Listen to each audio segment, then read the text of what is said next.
സ്വരാജിനെതിരെ മുൻപൊരു ആക്ഷേപം ഉണ്ടായെന്ന് ഓർക്കുന്നുണ്ടാവും. Media one ചാനലിന്റെ നിലപാട് എന്താണെന്ന് എനിക്കറിയാം. ജമാഅത്തെ ഇസ്ലാമിയുടെ കാഴ്ചപ്പാട് എന്താണെന്ന് എനിക്കറിയാം. ലുലു മോളിൽ പോകുന്നെന്ന് പറഞ്ഞുകൊണ്ടാണ് കൊണ്ടുപോയത്. മജിസ്ട്രേറ്റ് കോടതിയിൽ ഹാജരാക്കിയ സമയത്തും അച്ഛനും അമ്മയും കരഞ്ഞു പറഞ്ഞിട്ട് പോലും ഞാൻ ഇവരുടെ കണ്ണീരെ കണ്ടിട്ടില്ല.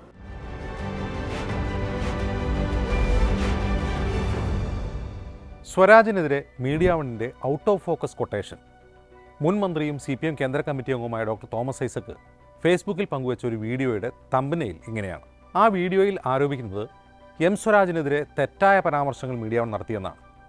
ആദ്യം എന്താണ് മീഡിയ വൺ നടത്തിയ പരാമർശം എന്ന് കേൾക്കാം. സ്വരാജിനെതിരെ മുൻപൊരു ആക്ഷേപം ഉണ്ടായെന്ന് ഓർക്കുന്നുണ്ടാവും. അദ്ദേഹം തൃപ്പൂണിത്തുറ MLA ആയിരുന്നപ്പോൾ അവിടെ ഒരു യോഗാ കേന്ദ്രം പ്രശ്നം ഉണ്ടായിരുന്നു. അപ്പോൾ ഈ യോഗാ കേന്ദ്രത്തിൻ്റെ പ്രശ്നം പുറത്തു വന്നത് എങ്ങനെയാണെന്ന് അറിയാമോ? അവിടെ ഒരു യോഗാ കേന്ദ്രം നടക്കുന്നുവെന്നും അവിടെ ഇതര മതസ്ഥരെ വിവാഹം കഴിച്ച യുവതികളെ ബലം പ്രയോഗിച്ച് പിടിച്ചുകൊണ്ടുവന്ന് തടവിലാക്കി പീഡിപ്പിച്ച്, മാനസികമായും ശാരീരികമായും ലൈംഗികമായും പീഡിപ്പിച്ച് അവരെ തിരിച്ചയക്കാൻ വേണ്ടിയുള്ള ട്രെയിനിങ് എന്ന പേരിലാണ് നടന്നുകൊണ്ടിരുന്നത്. അതെങ്ങനെയാണത് കേസായതെന്നറിയോ? പോലീസ് കംപ്ലയിൻറ്റ് നടത്തിയിട്ട് പോലീസ് കേസെടുക്കാഞ്ഞിട്ട് ഈ ഇരകൾ കോടതിയിൽ പോയി. കോടതി ആവശ്യപ്പെട്ടു ഇതിൽ അന്വേഷണം വേണം, ഈ യോഗാ സെൻ്ററിനെ പറ്റി അന്വേഷിക്കണം എന്ന് പറഞ്ഞപ്പോഴാണ് പോലീസ് അതിലിടപെടുന്നു, അത് വാർത്തയാവുന്നു. അതിനോട്, ആ വിഷയത്തോട് സ്വരാജ് സ്വീകരിച്ച സമീപനം എന്താണ്? എനിക്കിപ്പോഴും ഓർമ്മയുണ്ട്. അത് സ്വരാജിനോട് ഒരു അന്ന് വൈകുന്നേരത്തെ ഡിബേറ്റിലോ മറ്റാണ്. സ്വരാജ് അവിടുത്തെ MLA എന്നല്ല, ആ വിഷയം ഡിബേറ്റ് ചെയ്യുക. സ്വരാജിനോട് ടെലിൽ വിളിച്ച് ചോദിക്കുകയാണ് സ്വരാജിനോട്, എന്താണ് ഇതിനെപ്പറ്റി, നിങ്ങൾക്കറിയാമോ ഈ യോഗാ കേന്ദ്രത്തെക്കുറിച്ച്, ഇങ്ങനെ സംഭവം നടക്കുന്നത് അറിയാമോ, പോലീസ് അതിൽ വേണ്ടത്ര നടപടി എടുക്കുന്നുണ്ടോ എന്ന്. ആങ്കർ ആരാണെന്ന് ഞാൻ ഓർക്കുന്നില്ല. ആങ്കർ ചോദിക്കുമ്പോൾ അദ്ദേഹം പറയുന്നത് ഇത് ഗോപീകൃഷ്ണനാണ്, ഇത് മീഡിയ വൺ കൊണ്ടുവന്ന വാർത്തയല്ലേ, ഞങ്ങളത് പരിശോധിക്കട്ടെ ശരിയാണോ എന്നാണ് അദ്ദേഹം പറഞ്ഞത്. നിങ്ങളുടെ അജണ്ട എന്താണെന്ന് അറിയാമെന്ന് അദ്ദേഹം പറഞ്ഞത്. ഈ വിഷയം, ഈ സംഭവം പിന്നീട് ഒരു ഡിബേറ്റിൽ ഒരു പാനലിസ്റ്റ്, സ്വരാജ് എന്ന പാനലിലുണ്ട്, പാനലിസ്റ്റ് ചൂണ്ടിക്കാട്ടുമ്പോൾ എനിക്കതിന് മറുപടി നൽകാൻ സമയം കിട്ടിയില്ല എന്ന് പറഞ്ഞ് അദ്ദേഹം ബഹളം ഉണ്ടാക്കുകയും ചർച്ച തീർന്നതിന് ശേഷം 30 സെക്കൻഡ് അദ്ദേഹത്തിന് പ്രത്യേകമായി അനുവദിച്ചിട്ട് അദ്ദേഹം പറഞ്ഞത്, ആ യോഗാ കേന്ദ്രം പോലീസ് അടച്ചു കൂട്ടി കേട്ടോ, ഇത് എന്താണ് വ്യാജ പ്രചാരണം നടത്തുകയാണ് എനിക്കെതിരെയും സർക്കാരിനെതിരെയും എന്നാണ് അദ്ദേഹം പറഞ്ഞത്. അത് അടച്ചു പൂട്ടിയത് എപ്പോഴാണ്? പഞ്ചായത്ത് ഇടപെട്ടാണ്, അല്ല അവിടുത്തെ തദ്ദേശ സ്ഥാപനം ഇടപെട്ടാണ് അടച്ചു പൂട്ടുന്നത്.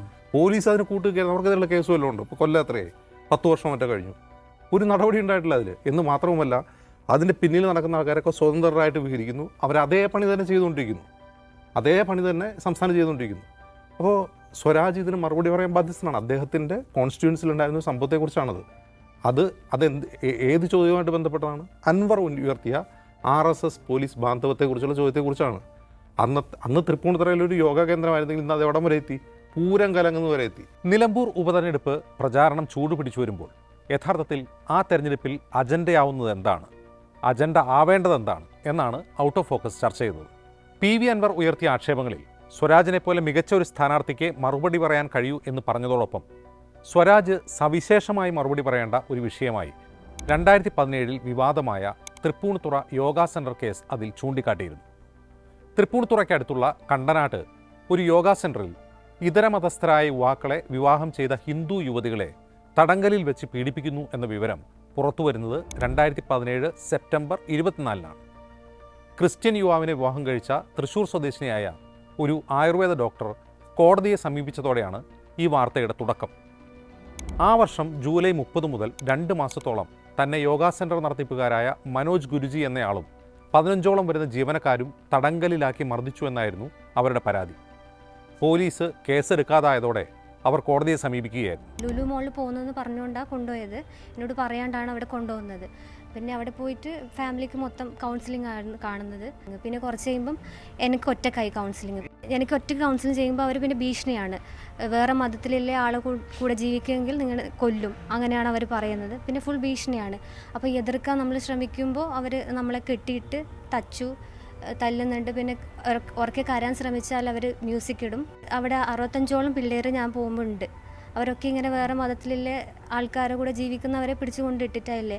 ഇപ്പം ഈ ഇടയ്ക്ക് ഇല്ല ആതിരയും ന്യൂസിൽ വന്നിട്ടുണ്ടായിരുന്നു, ആ കുട്ടി അവിടെ ഉണ്ട്. ഈ വാർത്ത പുറത്തു വന്ന അന്ന് രാത്രി നടന്ന മീഡിയ വണ്ണിൻ്റെ സ്പെഷ്യൽ എഡിഷൻ ചർച്ചയിൽ CPMനെ പ്രതിനിധീകരിച്ച് SK സജീഷാണ് ഉണ്ടായിരുന്നത്.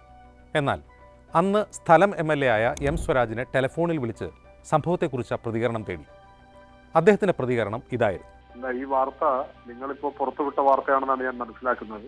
സ്വാഭാവികമായിട്ടും അതിന്റെ വിശദാംശങ്ങളോ നിജസ്ഥിതിയോ ഇപ്പോ മറ്റുള്ളവരെ എന്ന പോലെ എനിക്കും അറിയുന്നുണ്ടാവില്ല.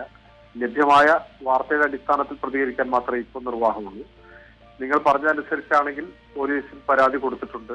കോടതിയുടെ മുൻപാകെ വന്നിട്ടുള്ള ഒരു വിഷയമാണ്. തീർച്ചയായും അവിടുത്തെ ജനപ്രതിനിധി എന്ന നിലയ്ക്ക് ഈ സംഭവത്തെക്കുറിച്ച് പോലീസിനോട് ഞാൻ അന്വേഷിക്കും. അതിൽ സത്യസന്ധമായും കാര്യക്ഷമമായും വളരെ വേഗത്തിൽ സമയബന്ധിതമായി അന്വേഷണം പൂർത്തിയാക്കാൻ ആവശ്യപ്പെടും. കാര്യങ്ങൾ അന്വേഷിച്ച് മനസ്സിലാക്കുകയും കൂടുതൽ എന്തെങ്കിലും ഇടപെടലുകൾ ആവശ്യമുണ്ടെങ്കിൽ അത് ചെയ്യുകയും ചെയ്യും. സ്വന്തം നിയോജക മണ്ഡലത്തിൽ 65ഓളം പെൺകുട്ടികളെ തടവിൽ പാർപ്പിച്ച് മാനസികമായും ശാരീരികമായും പീഡിപ്പിച്ച് കർവാപ്പസി നടത്തിയെന്ന വാർത്തയോടാണ് സ്വരാജ് ഇങ്ങനെ പ്രതികരിക്കുന്നത്. പോലീസിൽ പരാതി നൽകിയിട്ടും കേസെടുക്കാത്തതിന് ഇരകൾ കോടതിയെ സമീപിച്ചപ്പോഴാണ് ഈ വാർത്ത തന്നെ ഉണ്ടാവുന്നത്. താൻ പോലീസിനോട് കാര്യങ്ങൾ തിരക്കും എന്ന് പറഞ്ഞ ശേഷം സ്വരാജ് പറയുന്നത് ഒന്നുകൂടി കേൾക്കുക. എനിക്ക് തോന്നുന്നൊരു കാര്യം, സമീപ സമയങ്ങളിൽ പുറത്തു വന്നുകൊണ്ടിരിക്കുന്ന ഇത്തരം വാർത്തകൾ, കേരളത്തിന്റെ പല ഭാഗങ്ങളിൽ നിന്നുള്ള വാർത്തകൾ അങ്ങേയറ്റം നിർഭാഗ്യകരമാണ്. ഇപ്പോ വിവിധ കൂട്ടർ ഇറങ്ങി പുറപ്പെട്ടിരിക്കുകയാണ്. കുറെ പേര് മതത്തിൽ ചേർക്കാൻ, വേറൊരു കൂട്ടർ ചേർന്നവരെ തിരിച്ചു കൊണ്ടുവരാൻ. ഇതാണിപ്പോ നടക്കുന്നത്. ഇത്രമാത്രം അസംബന്ധമായ, അർത്ഥരഹിതമായ മറ്റൊരു കാര്യവുമില്ല. മതത്തെ സംബന്ധിച്ച് ആർക്കും എപ്പോ വേണമെങ്കിലും ഏത് മതത്തിലും ചേരാവുന്നതോ ഉപേക്ഷിക്കാവുന്നതോ ആയ ഒരു ഗൗരവം മാത്രമേ ഉള്ളൂ എന്നാണ് ഒരർത്ഥത്തിൽ ഈ സംഭവങ്ങൾ ബോധ്യപ്പെടുത്തിക്കൊണ്ടിരിക്കുന്നത്.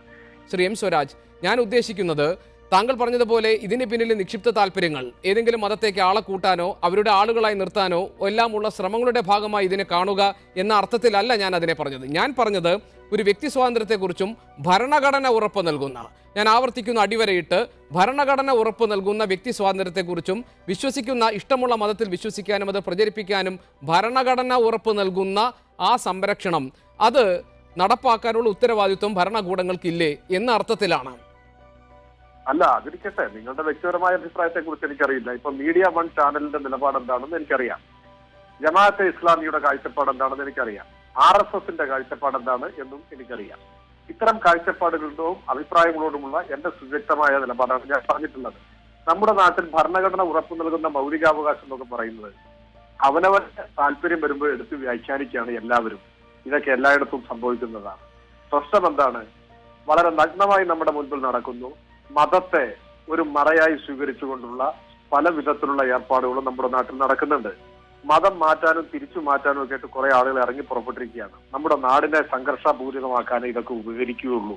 ഓരോരുത്തരും സ്വതന്ത്രമായി പഠിക്കുകയും മനസ്സിലാക്കുകയും അവരവർക്ക് ഇഷ്ടമുള്ളതുപോലെ ജീവിക്കുകയും ഒക്കെ ചെയ്യുന്നു എന്ന് വിശാലാർത്ഥത്തിൽ പറയുകയാണെങ്കിൽ ഞാൻ ചോദിക്കട്ടെ, പ്രായപൂർത്തിയായതിനു ശേഷം മാത്രം ഒരാൾ മതം സ്വീകരിച്ചാൽ മതി എന്നൊരു കാഴ്ചപ്പാടിനെ എത്ര പേർ അനുകൂലിക്കും? ഏത് മതമാണ് ഇവിടെ അനുകൂലിക്കുക? ഏത് മതസംഘടനയാണ് പിന്തുണയ്ക്കുക? അപ്പൊ ഇതിനൊക്കെ അപ്പുറത്തുള്ള അങ്ങേയറ്റത്തെ സങ്കുചിത കാഴ്ചപ്പാടുണ്ട്. ഓരോരുത്തരും തരാതരം പോലെ ഭരണഘടനയൊക്കെ എടുത്ത് വ്യാഖ്യാനിക്കുകയാണ്. ഞാൻ പറഞ്ഞുവല്ലോ, മതത്തിന്റെ പേരിലുള്ള ഒരാളെ കൂട്ടലിനോടും ഒരു തിരിച്ചുപിടിക്കലിനോടും ഒരു സംഘർഷത്തോടും എനിക്ക് തോന്നിയിട്ടില്ല. എനിക്ക് അതിനോടെല്ലാം എതിർപ്പാണുള്ളത്. മതത്തിനപ്പുറത്ത് മനുഷ്യത്വമാണ് ഉയർത്തിപ്പിടിക്കേണ്ടതെന്ന് ചിന്തിക്കുന്ന ആളാണ് ഞാൻ. അതായത് കേരളത്തിൻ്റെ വിവിധ ഭാഗങ്ങളിൽ കുറേ ആളുകൾ മതത്തിൽ ചേർക്കാൻ നടക്കുന്നു, കുറേ ആളുകൾ അവരെ തിരിച്ചു കൊണ്ടുപോകാൻ നടക്കുന്നു.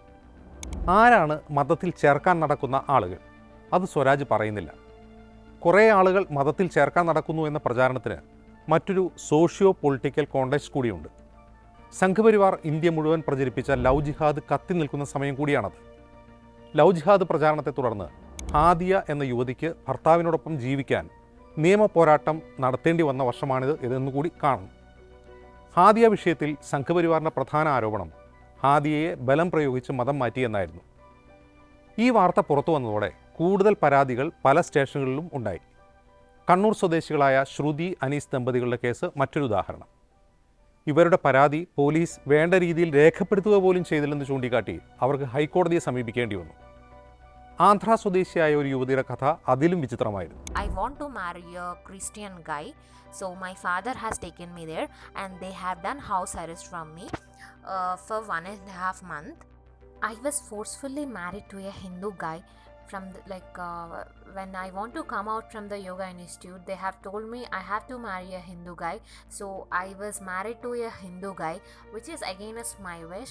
ഇതേ യോഗാ കേന്ദ്രത്തിലെ മുൻ പരിശീലകനായ കൃഷ്ണകുമാർ എന്നയാൾ തന്നെ കേസിൽ സാക്ഷിയാക്കണം എന്നാവശ്യപ്പെട്ട് ഹൈക്കോടതിയെ സമീപിച്ചു. തീവ്രവാദ സംഘടനകളുമായി ബന്ധമുള്ള മനോജ് ഗുരുജി എന്നയാൾ അവിടെ തടവിൽ പാർപ്പിച്ച സ്ത്രീകളെ ലൈംഗിക പീഡനത്തിനും ഇരയാക്കുന്നുവെന്നായിരുന്നു ഇയാൾ കോടതിയിൽ പറഞ്ഞത്. അതോടൊപ്പം ഗുരുതരമായ മറ്റൊരു ആരോപണം കൂടി കൃഷ്ണകുമാർ ഉന്നയിച്ചു. പോലീസിലെയും ഭരണത്തിലെയും ഉന്നതരുമായി മനോജിന് ബന്ധമുണ്ട്. ആ ബന്ധത്തെക്കുറിച്ച് പുറത്തു പറഞ്ഞാൽ തൻ്റെ ജീവന് ഭീഷണിയാണ്. യോഗ സെൻറ്റർ ഉദ്ഘാടനം ചെയ്തത് തന്നെ സ്ഥലം CI ആണ്. ഇങ്ങനെ പോകുന്നു കൃഷ്ണകുമാറിൻ്റെ പരാതി. പ്രതീഷ് വിശ്വനാഥൻ എന്നയാളുടെ ഹിന്ദു ഹെൽപ്പ് ലൈൻ വഴിയാണ് പെൺകുട്ടികളെ ഇവിടെ എത്തിക്കുന്നത് എന്നായിരുന്നു ഇയാളുടെ വെളിപ്പെടുത്തൽ. താങ്കളുടെ ഹർജിയിലും പറയുന്നത് പോലെ ഈ ഹിന്ദു ഹെൽപ്പ് ലൈൻ എന്ന സംവിധാനത്തിലൂടെയാണ് അവിടേക്ക് ആളുകൾ എത്തുന്നത് എന്ന് പറഞ്ഞു. ആ സംഘടന എങ്ങനെയാണ് ഇവിടേക്ക് ആളുകളെ എത്തിക്കുന്നത്?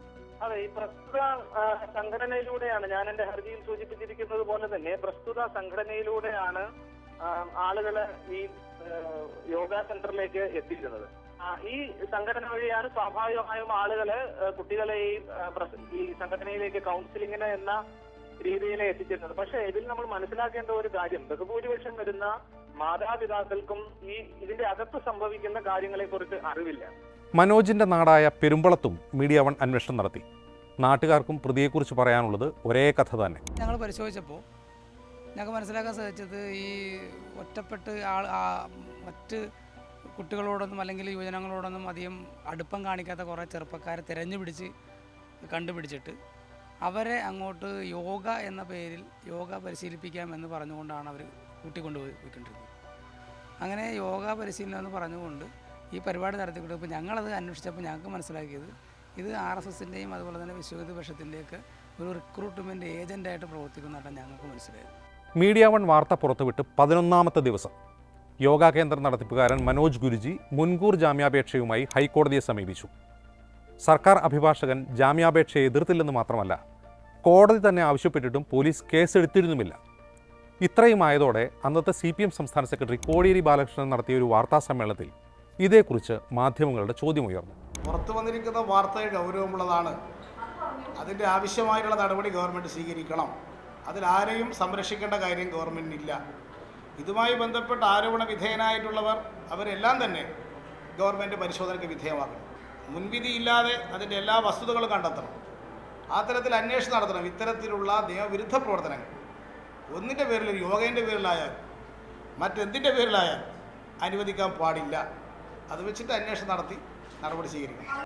പരാതി നൽകിയിട്ടും പോലീസ് കേസെടുക്കുന്നില്ലെന്ന വാർത്ത മീഡിയ വൺ പുറത്തുവിട്ട് 15ാം ദിവസം കോടതി കേസെടുക്കാൻ ആവശ്യപ്പെട്ട് 2 ആഴ്ച കഴിഞ്ഞ് 6 പേർക്കെതിരെ തൃപ്പൂണിത്തുറ പോലീസ് കേസെടുത്തു. മനോജിൻ്റെ മുൻകൂർ ജാമ്യാപേക്ഷയെ എതിർക്കാത്തതിനാൽ അയാളെ പോലീസിന് അറസ്റ്റ് ചെയ്യാനായില്ല. പേരിനൊരു ജീവനക്കാരനെ അറസ്റ്റ് ചെയ്തു. അയാൾക്ക് ജാമ്യവും ലഭിച്ചു. പോലീസ് എടുത്ത കേസ് മൊബൈൽ തട്ടിപ്പറിച്ചു, ഭീഷണിപ്പെടുത്തി എന്നൊക്കെയായിരുന്നു. മീഡിയ വൺ വാർത്ത പുറത്തുവിട്ട് 20ാമത്തെ ദിവസം, അതായത് ഒക്ടോബർ 14-ാം തീയതി, കേസന്വേഷണത്തിലെ മെല്ലെപ്പോക്കിനെക്കുറിച്ചുള്ള വാർത്തയോട് അന്നത്തെ MLA സ്വരാജിനോടും മന്ത്രിയായിരുന്ന മേഴ്സിക്കുട്ടിയമ്മയോടും മീഡിയ വൺ ടെലിഫോണിലൂടെ പ്രതികരണം തേടി. കേരള മുഖ്യമന്ത്രിയുടെ മുൻപാകെ ഇത് ഗൗരവതരമായ പരാതികളാണ്. ഇതിൽ കടുത്ത മനുഷ്യാവകാശ ലംഘനങ്ങളും ലൈംഗിക പീഡനം ഉൾപ്പെടെയുള്ള കുറ്റകൃത്യങ്ങളെ സംബന്ധിച്ച പരാതിയാണ്. അതുകൊണ്ട് നിലവിലുള്ള അന്വേഷണം പോരാ, ഒരു ഉന്നതതല പ്രത്യേക സംഘത്തെ അന്വേഷണത്തിന് വേണ്ടി നിയോഗിക്കണം എന്നാണ് സ്ഥലം MLA എന്ന നിലയ്ക്ക് ഞാൻ ആവശ്യപ്പെട്ടിട്ടുള്ളത്. അത് രേഖാമൂലം മുഖ്യമന്ത്രിക്ക് കൊടുത്തിരിക്കുകയാണ്. അതിന്റെ അടിസ്ഥാനത്തിൽ വൈകാതെ നടപടികൾ സ്വീകരിക്കുമെന്നാണ് ഞാൻ പ്രതീക്ഷിക്കുന്നത്. ഇപ്പൊ നമ്മൾ കോടതിയിൽ പ്രോസിക്യൂഷൻ തന്നെ പോലീസ് ഇക്കാര്യത്തിൽ അനാസ്ഥ കാട്ടിയിട്ടുണ്ടെന്ന് വിമർശനം ഉന്നയിച്ചല്ലോ. അതുകൊണ്ട് അക്കാര്യത്തിൽ കൃത്യമായ എൻക്വയറി വരും, നടപടി ഉണ്ടാകും, യാതൊരു സംശയവും വേണ്ടതില്ല. ഈ പ്രതികരണം ചൂണ്ടിക്കാട്ടിയാണ് മീഡിയ വൺ സ്വരാജ് പറയാത്തത് പറഞ്ഞു എന്ന് തോമസ് ഐസക്കും സംഘവും വാദിക്കുന്നത്. തൃപ്പൂണിത്തുറയിലെ വിവാദ യോഗാ കേന്ദ്രം പ്രവർത്തിക്കുന്നത് നഗരസഭയുടെ അനുമതിയില്ലാതെ. നഗരസഭാ അധികൃതർ ചൂരക്കാട് പ്രവർത്തിക്കുന്ന സാധനാ ശക്തി കേന്ദ്രത്തിൽ ഇന്നലെ വൈകിട്ട് പരിശോധനയും നടത്തി. നഗരസഭാ അധ്യക്ഷ Chandrikadevi, municipal secretary, health inspector തുടങ്ങിയവരടങ്ങിയ സംഘമാണ് സാധനാ ശക്തി കേന്ദ്രത്തിൽ പരിശോധന നടത്തിയത്. പരിശോധന സമയത്ത് 20ഓളം പേർ കേന്ദ്രത്തിലുണ്ടായിരുന്നു. കോഴിക്കോട്, മലപ്പുറം തുടങ്ങിയ ജില്ലകളിൽ നിന്നാണ് പെൺകുട്ടികൾ എത്തുന്നത്. 40ഓളം പേർക്ക് താമസിക്കാനുള്ള സൗകര്യം ഇവിടെയുണ്ട്. കൊല്ലം 8 കഴിയുന്നു. ഈ കേസിൽ കക്ഷി ചേർന്ന പല ഇരകളെയും ആ യുവതികളുടെ മാതാപിതാക്കൾ സമ്മർദ്ദം ചെലുത്തി കേസിൽ നിന്ന് പിന്മാറ്റി.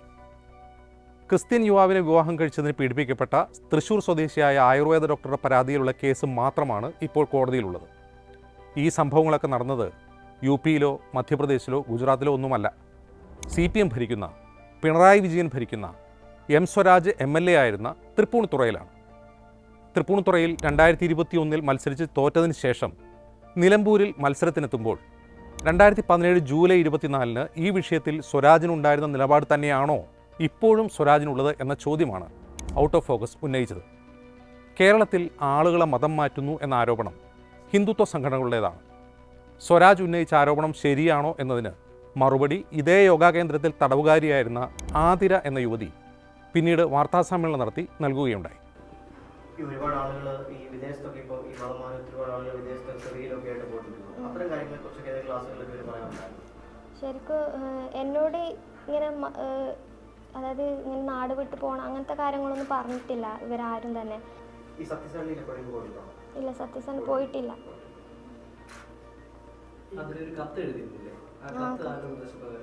കത്ത് ശരിക്കും എൻ്റെ സ്വന്തം ആശയമായിരുന്നു കത്ത്. അതായത് അച്ഛനമ്മയും മാറാത്ത സ്ഥിതിക്ക് അവരും കൂടെ ഒന്ന് മാറ്റണം എന്നുള്ള ഉദ്ദേശത്തിലാണ് ഞാൻ എഴുതിയത്. ഇത് ഇസ്ലാമിൻ്റെ ഒരു ഇതൊക്കെ വെച്ചിട്ടാണ് എഴുതിയത്.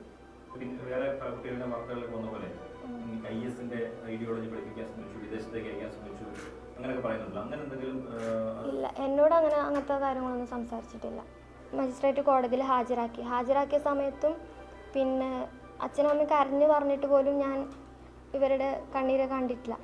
ജനങ്ങളുടെ ജീവനും സ്വത്തിനും സംരക്ഷണം നൽകാൻ ബാധ്യസ്ഥരായ ഭരണകൂടം 65ഓളം യുവതികളെ തടവിൽ പാർപ്പിച്ച് പീഡിപ്പിച്ച സംഭവത്തിൽ പ്രതികളോടൊപ്പം ഒത്തുകളിക്കുകയും ഭരണഘടന തൊട്ട് സത്യപ്രതിജ്ഞ ചെയ്ത ഒരു MLA സുപ്രീം കോടതിയും പാർലമെൻറ്റും കേന്ദ്ര അന്വേഷണ ഏജൻസികളും തള്ളിക്കളഞ്ഞ ആരോപണം ആവർത്തിക്കുകയും ചെയ്യുന്നത് മാധ്യമങ്ങൾ ചൂണ്ടിക്കാട്ടുന്നത് കൊട്ടേഷനാണ് എന്നാണ് തോമസ് ഐസക്കിൻ്റെ വാദം. എന്നാൽ ഇത് ഞങ്ങളുടെ ജോലിയാണ്. ആ ജോലി തുടരാൻ തന്നെയാണ് മീഡിയ വണ്ണിൻ്റെ തീരുമാനം.